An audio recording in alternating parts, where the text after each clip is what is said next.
Dementia Researcher with a blog and a rating. Last week, I read Yvonne Couch's blog on what it's really like being a PI. And in there, she talks about the realities versus perceptions and how you can prepare for what is essentially an entirely new job. Less about the research and more about being a great program manager and leader. It becomes more about nurturing others and less about the research. A key skill for any PI is supporting and listening to your team. So in this blog, I'm going to talk about why developing a deep listening capability is essential for PIs, especially when guiding early career researchers and fostering a productive research environment. I'm also hoping to persuade you to really listen and not just default into reassuring mode. As I mentioned it there, let's start by talking about the pitfall of reassurance. In leadership roles, the reflex to reassure, i.e. to minimize the concerns or negate the severity of issues raised by the team members, can be a common but counterproductive response. While reassurance may temporarily soothe anxieties, it often fails to address the root cause of concerns being addressed. Let me give you an example. You notice that your PhD student is reluctant to present their work and eventually say, "I'm happy with the work, but I'm not very confident and I don't like talking to a big group." The busy PI replies, "Don't worry about it, you'll be great. See you Monday." It's not the best example, but you get my point.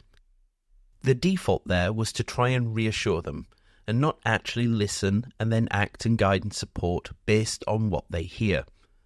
For new PIs, the tendency to reassure, not because they don't care, can inadvertently signal a lack of genuine engagement with the challenges that their team members face, potentially undermining trust and respect within that research group. Listening and active listening is an important leadership tool. In fact, it's the cornerstone of effective leadership. It involves more than merely hearing the words. It requires a deliberate and thoughtful engagement with the speaker's experience and viewpoints. For PIs who must navigate the complexities of managing diverse teams and fostering innovative research, embracing listening can bring significant benefits. I probably don't need to spell this out. However, for those of you who need to be persuaded that the old adage of 2 ears, 1 mouth are important when it comes to managing a team, here goes. Effective listening helps to create an environment where all team members feel valued and understood.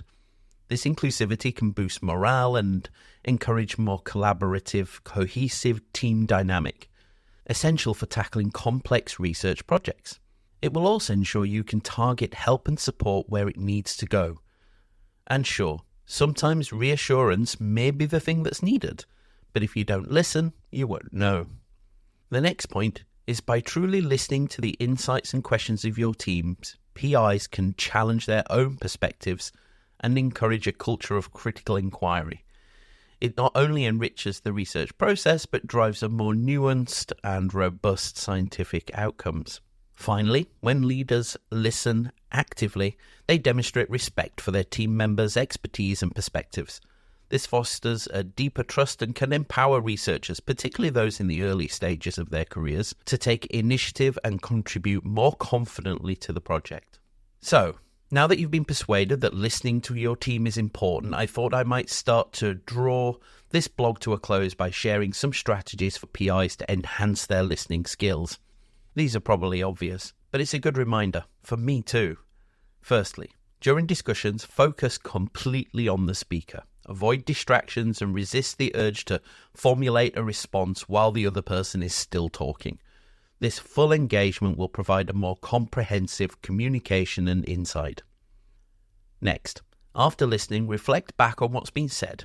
This not only clarifies that you have understood the concerns accurately, but also shows that you are genuinely considering the team members' input. Finally, foster an environment where team members feel safe to express their doubts and challenges.